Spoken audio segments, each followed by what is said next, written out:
Hello, my lovelies. It is time for another vlog, so stay tuned.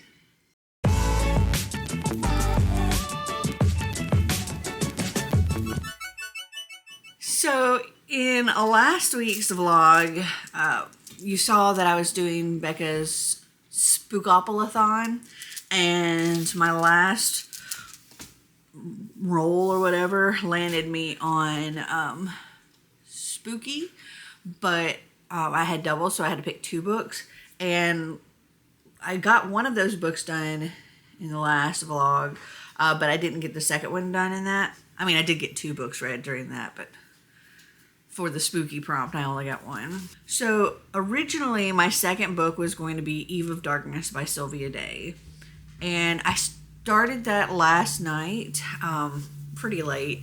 I only had like, I don't know, a half hour or something. I didn't want to start the video because pretty much the entire day yesterday was spent editing and schooling Xander. So by the time I finished everything I needed to do yesterday, it was pretty late. Like I said, I only had like 30 minutes to read before I was going to bed. So I started Eve of Darkness, and I really wasn't feeling it right off.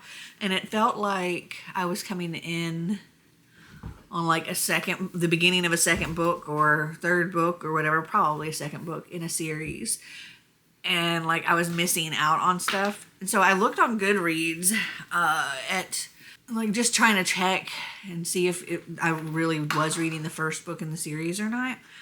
And it is. But then I saw like the top two, like the most recent reviews. They were both 1-star reviews, and they were talking about a non-consent scene that they really didn't like, and some other bad stuff. And I was like, you know what, I'm already not feeling it. I'm feeling it a little bit less now, so we let that one go. I just DNF'd it, and that helps me with like, I can get rid of that whole series. I wasn't sure about Sylvia Day before, anyway, because I've tried other books by her, but they were more Regency romance, and I didn't like them. So this one wasn't, but I still didn't like it.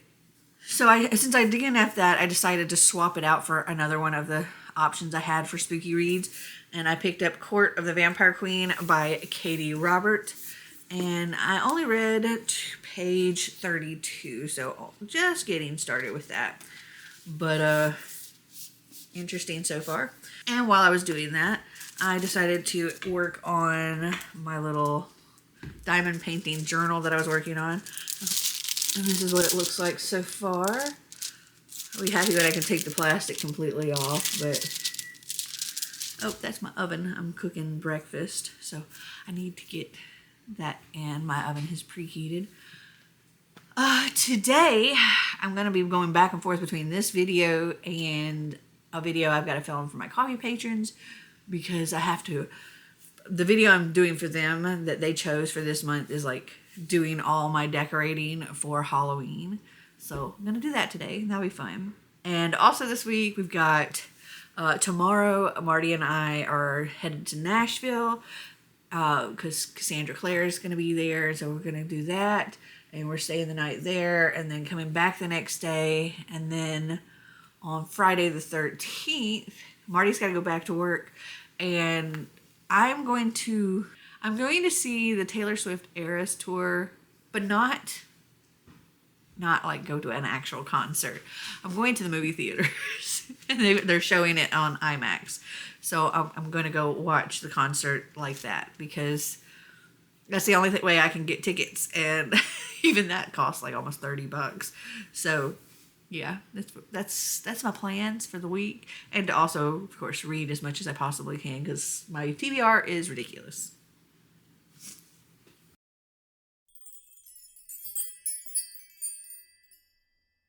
So yesterday went a little differently than planned. So we got the estimate on how much it was going to cost to fix Marty's car, and he's already okay. So he was having a little bit of an issue with his car, and we took it one place and got it fixed.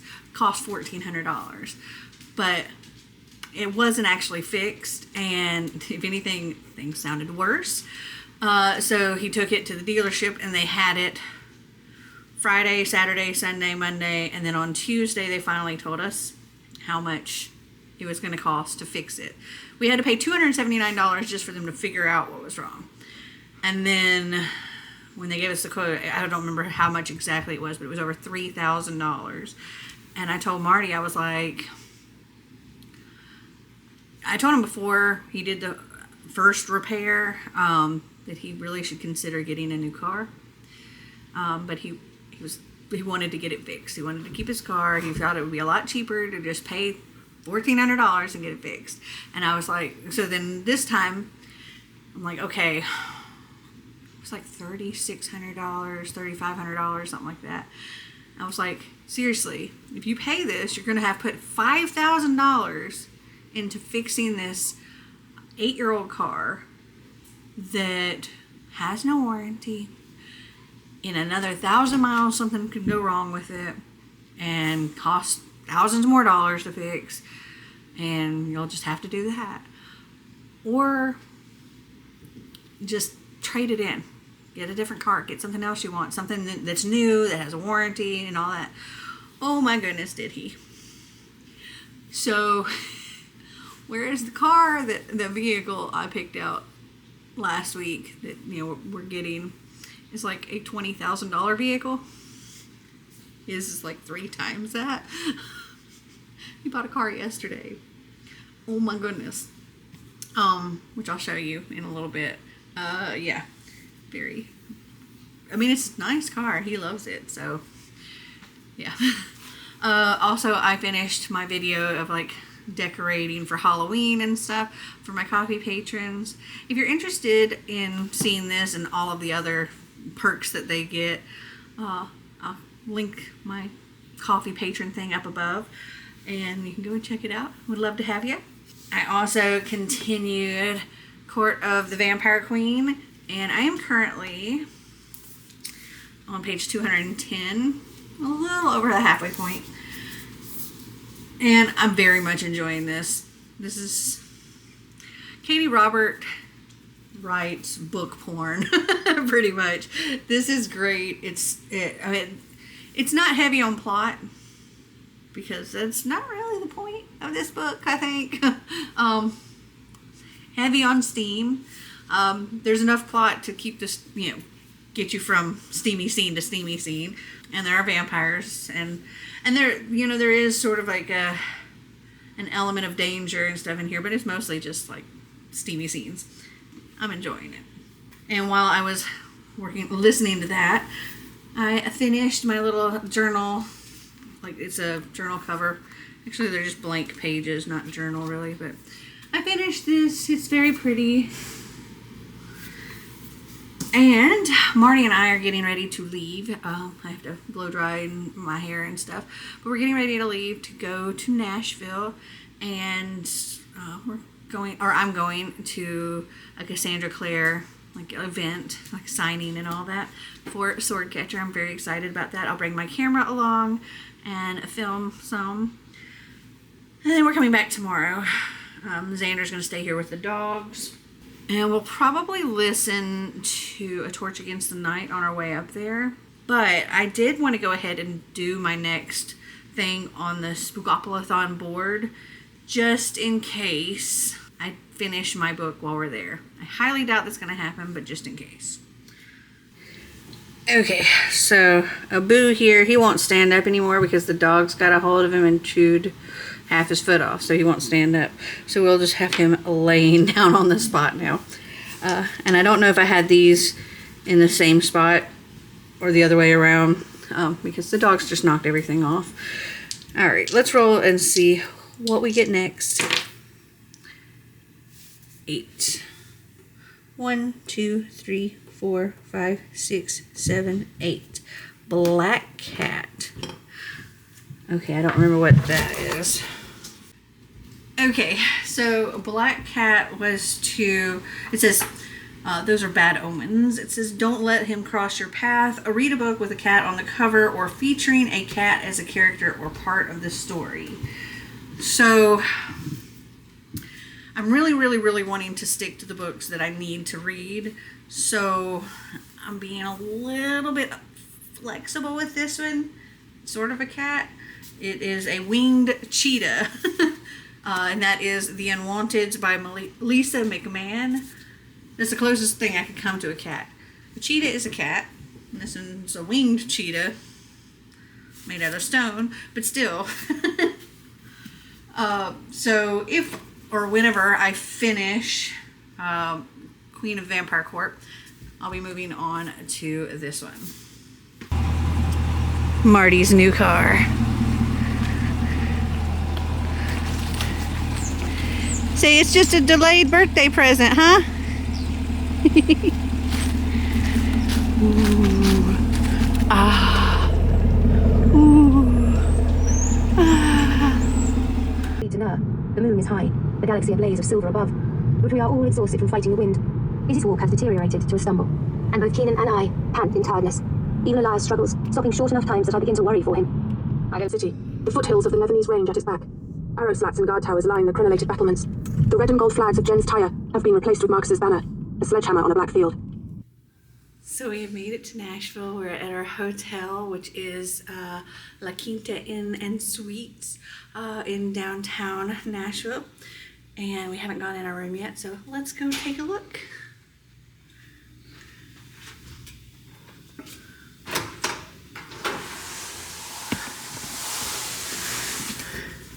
Alright, let me turn on these lights.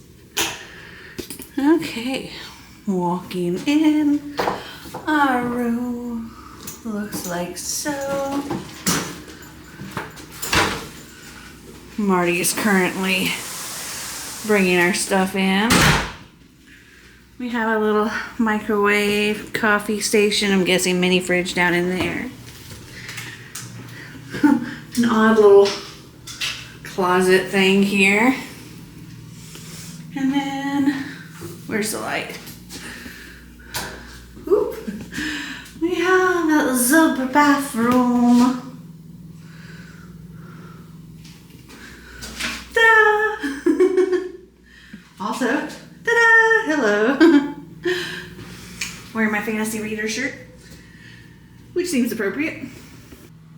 Okay, so we've got some time to kill. I'm not really sure what we're going to do, because I think we've got like 2.5 hours until we need to be at the library. So I don't know what we'll do until then. This is the view from our hotel room. I can only imagine how freaking expensive this hotel was when Taylor Swift was performing right there.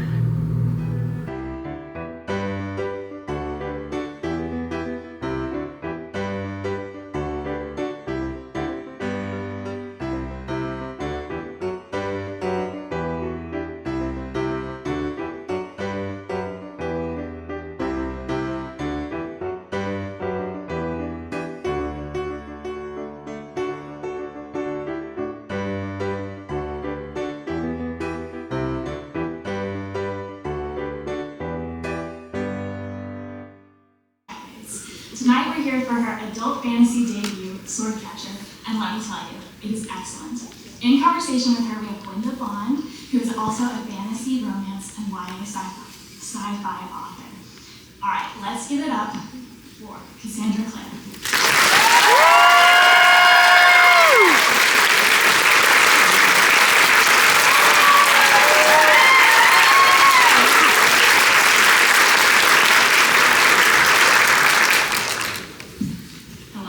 Hello, nice people.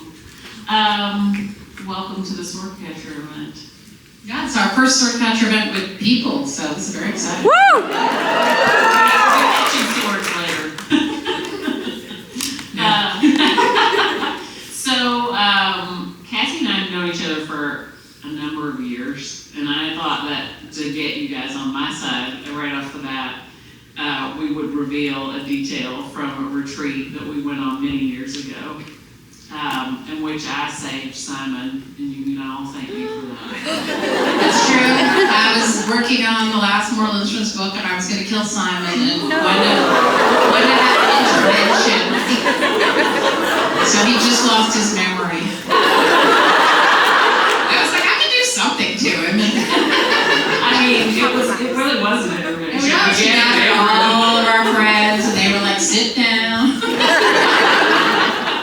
All right, so Swordcatcher is your adult debut. It's also, you have written other things outside the Shadowhunters world, but this is the first like big new world that you're creating on your own. And so I'm just curious, where did the idea for this book come from? Where was the spark? When did you start kind of thinking, I want to do this book? Well, I say we all have hopefully at least one trash reality TV show that we watch. So mine is Locked Up Abroad.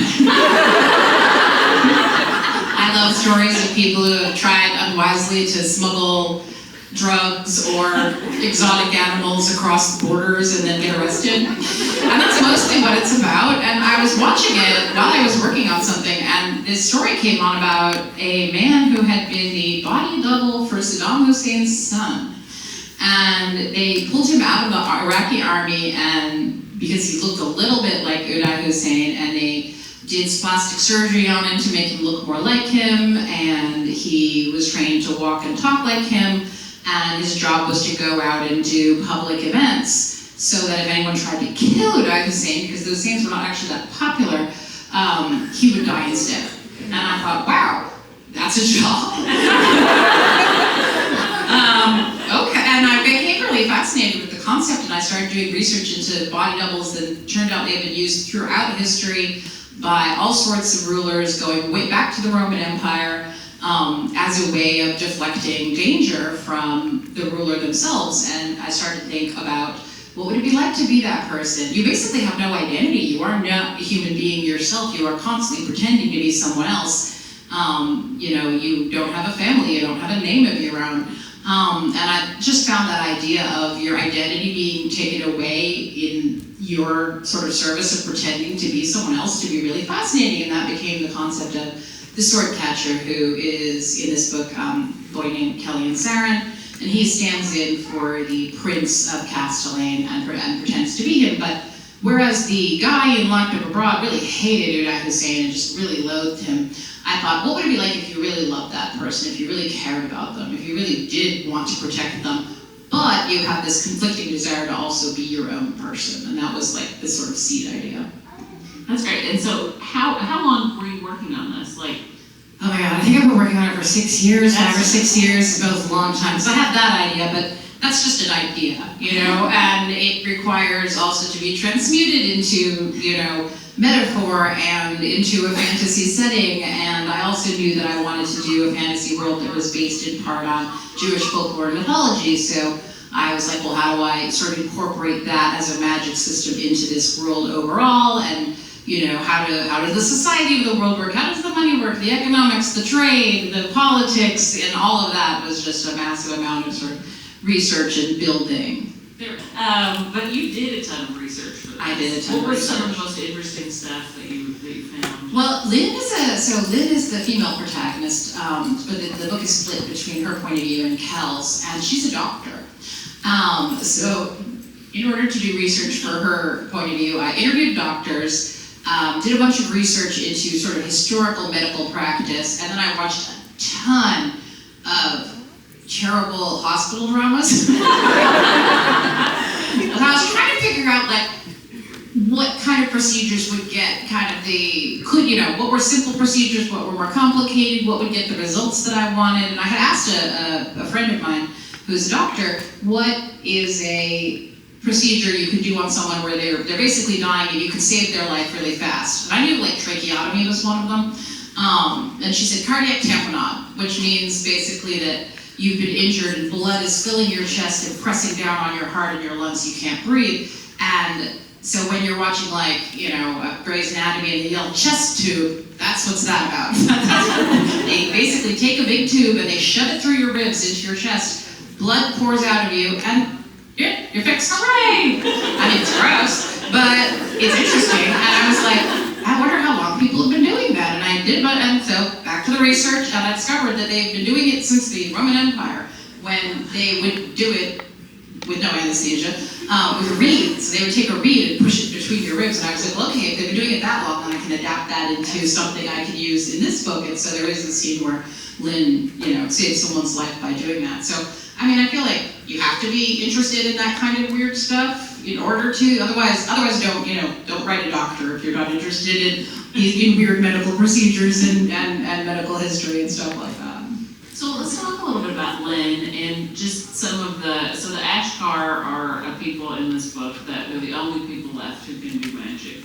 And so how did you come up with that concept and sort of develop that and the way their magic works, which is very interesting in texture? I'm trying to think. I know for a long time I had been sort of tossing around the idea of a world where most magic was gone and the only magic that was left was sort of household magic. So like little charms that you could do to, little love spells, things you could do to make water boil faster, like small pieces of magic, and that once there had been this much more magic, there had been these sorcerer kings who were incredibly powerful, and they had nearly destroyed the world.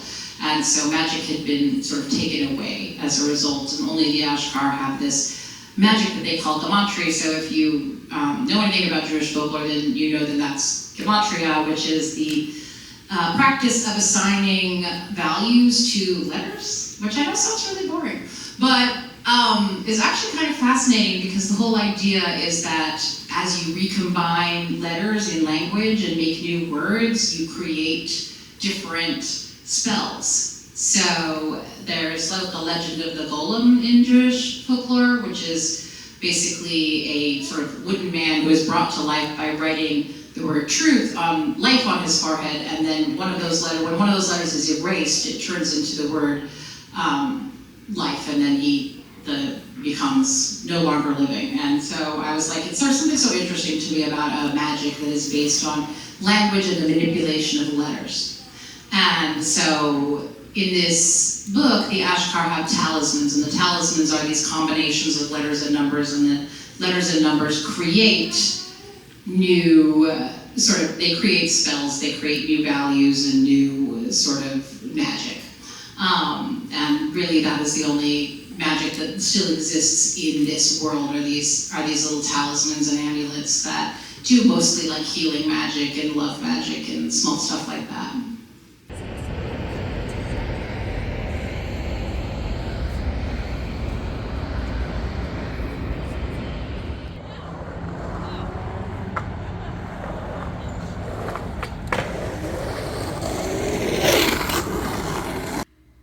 So I didn't think to switch my battery out and stuff before we went to the library. So it died while in the midst of the event. After that, we all got our books signed and everything. And then Marty and I walked back and stopped at Johnny Cash Bar and Barbecue, and we had some food, and it was very nice.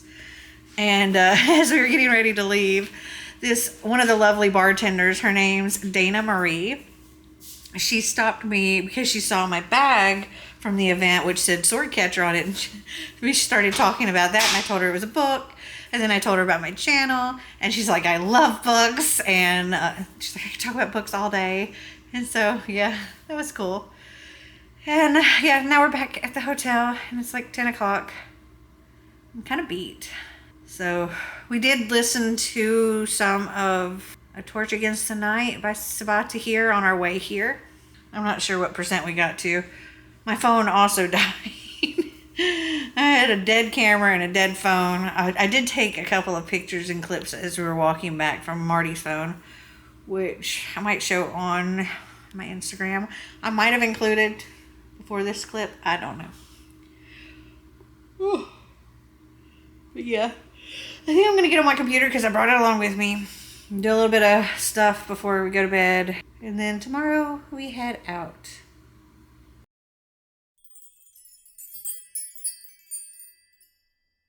So yesterday was an extremely busy day.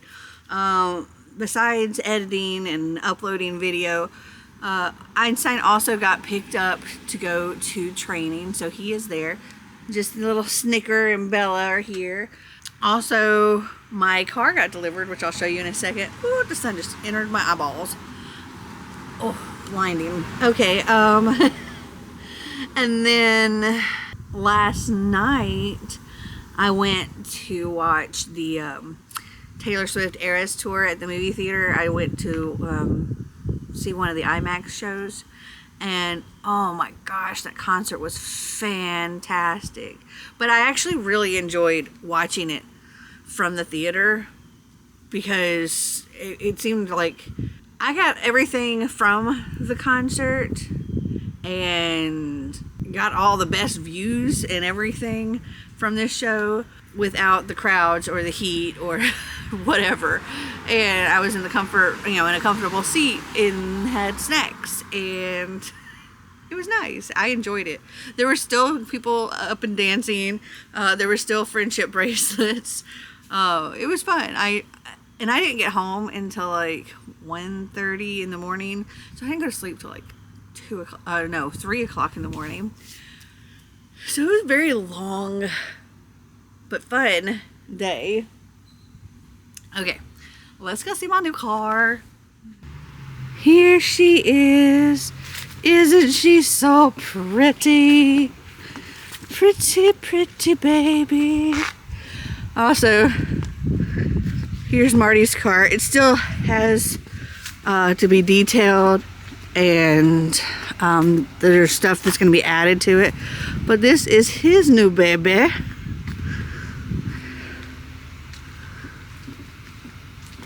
Take a little look-see inside my car.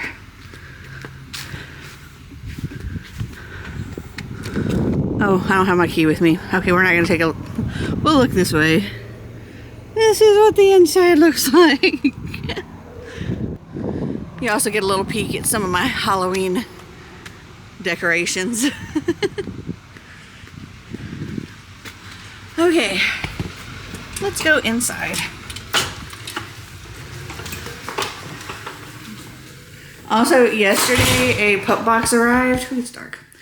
And Snicker is currently wearing a Halloween-y bandana. I also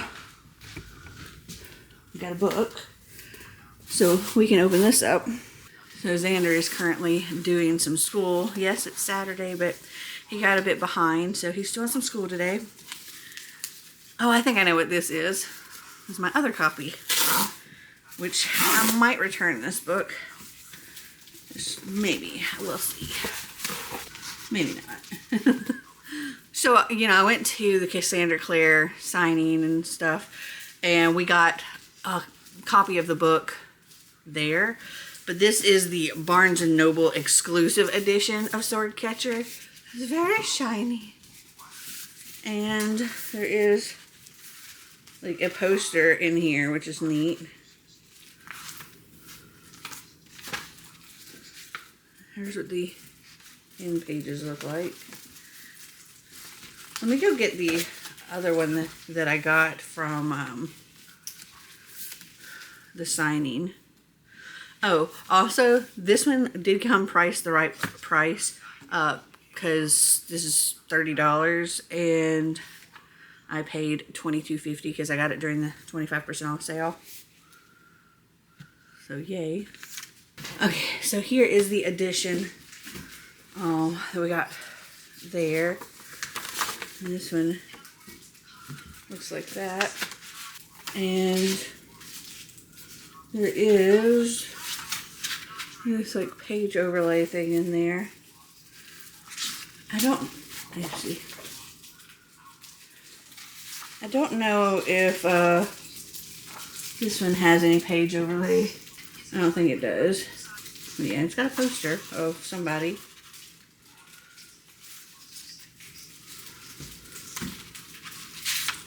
Oh, it's got a two-sided poster.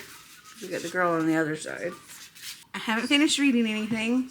I'm currently still working on Court of the Vampire Queen, and I have like 36 minutes left of that.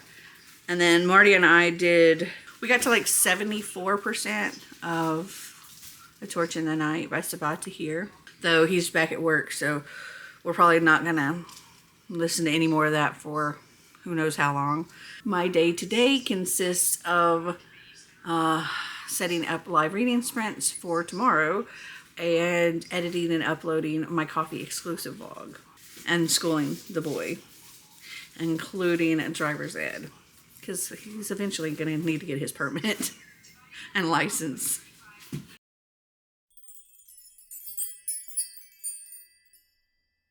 So yesterday I managed to get done with the stuff that I needed to do pretty quickly, and I got some reading done. I worked on my diamond painting. It was nice. So first I finished Court of the Vampire Queen by Katie Robert. This one I'm going to give 4 stars. I very much enjoyed it, but this is literally book porn. That's what it is. It's a polyamorous relationship. It's done very, very well and very, very smutty, and I loved it. There was a little bit of a storyline, enough to get you from steamy scene to steamy scene, but overall it was book porn. I'm gonna give it 4 stars. Oh, but I guess the gist of the story is our main character, she's brought to this vampire as a sacrifice. Pretty much she's supposed to go there and he's to feed off of her and impregnate her, and then once she's been impregnated, then her father will come back and use her to like keep him under, like have control over that vampire once he has the child. That's the gist of this. Okay, so when I was done with that, I was like, okay, I'm going to work on The Unwanteds. And I actually was able to find this on Libby. I thought I was just going to be sitting and physically reading, but I found this on Libby, and so I worked on my diamond painting. This, it says here The Hunger Games meets Harry Potter, but I see it as, okay, so if you take Nevermore by Jessica Townsend and you mix it with The Giver and a little bit of Divergent, that's kind of what I got with this. Not so much Hunger Games or Harry Potter. I think what they're mixing up with the Hunger Games is the Divergent type aspect to it. And for the Harry Potter, yeah, there's some magic, but it feels more like the Nevermore kind of magic. So this is middle grade, but it is seriously high stakes middle grade with like kids are dying and stuff. There's a war. Alex and his twin, I think his name's Aaron. Yeah, Aaron. They, the world that they live in, Quill, is when you reach a certain age, you're split into different categories. There's the Wanteds, and they go off to Wanted Academy or whatever. They're like, get to go to college and things like that. And they're going to be the ones running the government and all that. Then there are the Necessaries, which are all the other like workers. And then I don't know if there's another one, but then there's the Unwanteds. And then the Unwanteds are, those that sing and dance and draw and, all those kind of creative things and make believe and all of that. And in Quill, it's everything's super structured. There's no, fun and games. There's no creativity, none of that, which kind of gives me the Giver vibes. And so these kids that are creative and whatnot, they're not wanted in this world. So they are sent for elimination. And like they're all supposed to be killed. But it just so happens that when they are brought to where they're supposed to be killed, they're actually whisked away to this very special place where like the colors are, even more vivid, and there's, everything's kind of dull in Quill, but I forget what the place is called, Arteme. In Arteme, there's talking animals and kind of like the Wendimals or whatever you call them in Nevermore. There's talking animals and instructors. There's a school.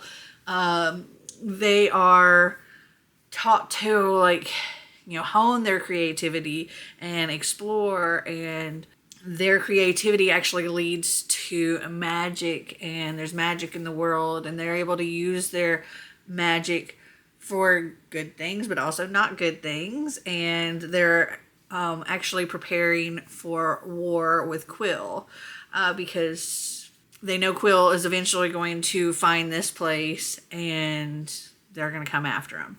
They just want to live happily in peace and all that. But yeah, very high stakes. The divergent aspect is like the very high stakes. You're preparing for this war, and you're also trying to shut down this corrupt system and all of that. Where the unwanted, they're the divergents, okay? And I thoroughly enjoyed this. I'm going to give this one 4.5 stars, and I'm looking forward to continuing the series. Okay, so now I need to get back to my board so that we can see what I'm supposed to read next. Also, today I have live reading sprints. That's the only thing I have on my plan for today are my live reading sprints. And so I'm going to be working on whatever this book is and probably working on my diamond painting. And that's how I plan on spending my day. Alright, so we ended on Black Cat before. Let's roll my dice and see what we get next. 7. 1, 2, 3, 4, 5, 6, 7. Poll pick. Okay. So I guess I'm going to do a poll probably on Instagram and see what y'all pick. Okay. So I put a poll up on Instagram and I gave 3 book choices. I put Nightfall by Shannon Messenger, Heart of Iron by Ashley Poston, and One True Loves by Taylor Jenkins Reid. I actually picked these 3 because I can get audiobooks for all of them on one thing or another.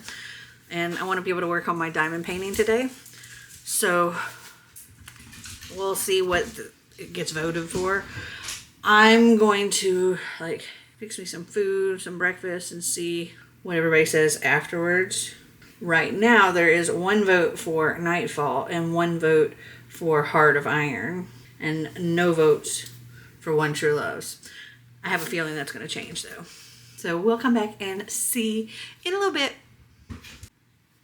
Okay, it has been a little while. I've watched a couple of videos of YouTube. I baked some cranberry pecan bread. This is my breakfast. And I've been looking at the poll to see how it's been doing. Definitely changed.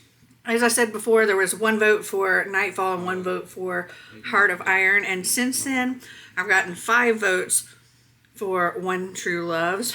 So I'm just going to go with that one. Because I don't want to keep waiting. So I'm going to share those results. And tell everyone thanks for voting. Okay. So I'm going to go eat my breakfast and start One True Loves. And I will talk to you later. Okay, so my live reading sprints haven't started yet, but I've been reading One True Loves, and I'm on page 174. Oh, this book, oh my goodness, it's so, she is in such a tough position. So we get this whole love story between her and Jesse, high school sweethearts. They fall in love. They go on these adventures together. They're now in their 20s, 25. They've gotten married. They have this wonderful life. And the day before their 1-year anniversary, he is gone on a trip. The helicopter crashes and they deem that there's no survivors. And it's heartbreaking. She's devastated because this is the love of her life. And then we gradually get to see her recover and move on and all this stuff. And it's now a couple of years later, and she meets up with a boy that she grew up with, and they fall in love and they start this whole relationship, and eventually they have this whole life together, and now they're engaged. And then Jesse comes back. He's not dead. He was the only survivor, and he went through this whole turmoil, this whole thing of trying to get back here to her. And it took him a long time to be able to get back, but he did. And now she's stuck with what to do. He's back, and he wants to pick up their life and continue where they left off. And he's still madly in love with her, and she still loves him, but she mourned him. She grieved for him, but at the same time, she loves Sam, and Sam is this wonderful person. And he before Jesse came back, he was like, I'm never going to make you stop, feeling the feelings that you had for him, and he's always going to be a part of you and all this stuff. But that was when they thought, he wasn't alive. And so now Sam's in this position where he loves Emma so much, and he's always loved her since they were teenagers, and he's so happy with this life that they've built. And now Jesse comes back, and she is in a tough position. And I just wanted to come on and say that before my live reading sprints start. But oh my goodness, this book. Whew. Okay, I am currently still in my live reading sprints. I only have like 3.5 minutes to tell you that I finished One True Loves. Oh, this book. I think I cried like 3 times all on the live. 5 stars. It's fantastic. It's tough. Like I've said repeatedly in the live that I can't imagine being in Emma's position and having to make the decisions that she did. And also the guy's position, like both of the guys, there's no bad guy here. It's just these 2 amazing men. They both love her so much, but just the whole situation is just terrible and hard. But oh my God, this was so good. Oh, so good. 5 stars. Okay, I think I have time at least to do my roll. I don't know if I have time to figure out my book, but I have time maybe to do my roll. So I'm going to take you back in there, and we'll see what I get next. All right, let's roll. 7 again. 1, 2, 3, 4, 5, 6, 7. There is nothing I do better than revenge. Okay, I have less than a minute to figure out my book, so I'll have to do that when we go to the next sprint, or maybe during, I don't know. But that is to read a book with some kind of revenge plot in it. So I'll look and see what I got, and I'll come back and let you know. Okay, so it seems as though none of the books that I need to read have the whole revenge plot. So people on my live made a recommendation for me, and I'm doing it. I'm going to be reading A Long Way Down by Jason Reynolds. It's a very short audiobook, and I was able to find it on Libby, so that's what I'm going to be reading for that one. I don't even own the physical copy of this book, but they said it's very, very good. Okay, I just finished Long Way Down by Jason Reynolds, and I'm going to give that one 4 stars. It's very impactful, and I think that's one that I actually would recommend Xander to read. Not because I think he would do anything like this. I just think he would find the story interesting and impactful as well. Especially considering things that he's personally had to live through being held at gunpoint himself. That was not a good night for either of us. But this is about a boy who loved his brother dearly, and his brother was shot. And he is now on his way. Like, he got the gun that he knew his brother had, and he is on his way to kill the person that shot his brother, or that he believes shot his brother.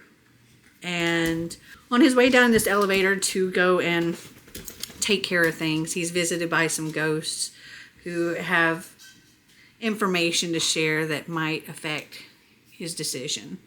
And it was, like I said, very impactful. Okay, I only have a couple of minutes until this sprint is over that I'm on right now. So I wanted to go ahead and see if we could figure out my next book. All right, here we go. Ooh, can you see that? There's a 5. 1, 2, 3, 4, 5. Go. Randomize your TBR. Okay. So I will do a random number generator, I think, to decide this. Okay. So these are the books that I need to read, plus my Kindle book that I need to read. So let's do a random number generator. Random number generator. 1 through 15, because there's 14 here, and I'll just say number 1 is my Kindle book. So here we go. I'm gonna press it 3 times. 1, 2, 3. Number 11. Okay. So 15, 14, 13, 12, 11. Okay. The Start of You and Me by Emery Lord.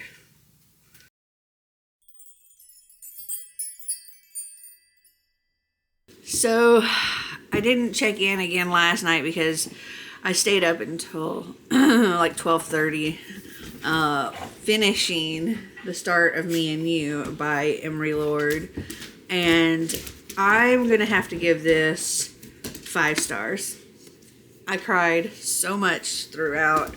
Our main character, Paige, this book starts out with a year prior, the boy that she was going out with died in an accidental drowning. And they only dated for like 2 months, but it's affected her life so drastically since he drowned, you know, with the loss, with the grief, with the fear. She's afraid to swim. She's afraid to, she won't even take a bath. She'll take a shower, but she won't take a bath. And she's just kind of become known as the girl whose boyfriend drowned. And she's starting her junior year, and she's trying to move on from that, and comes up with a plan for, you know, how to have a good year. And there's some cute aspects in there, like this boy that she had a crush on for like ever. She's going after him and ends up kind of friends with his cousin, and maybe that would lead to something with the boy she had a crush on, but of course she ends up falling for the cousin. And it's all super, super cute. Amazing group of friends. She's also dealing with her grandmother's health. Her grandmother, about a month prior to when this started, started having, not a month prior, like a year prior, shortly after the whole thing with the boyfriend drowning, grandmother started having issues with her memory, and it's gradually gotten worse and worse, and she has like no short-term memory at this point. And you know, her health does not improve. Things only get worse, not just with her memory. And this just brought back so many different memories and so many different thoughts and feelings about death and loss and grief and dealing with things. And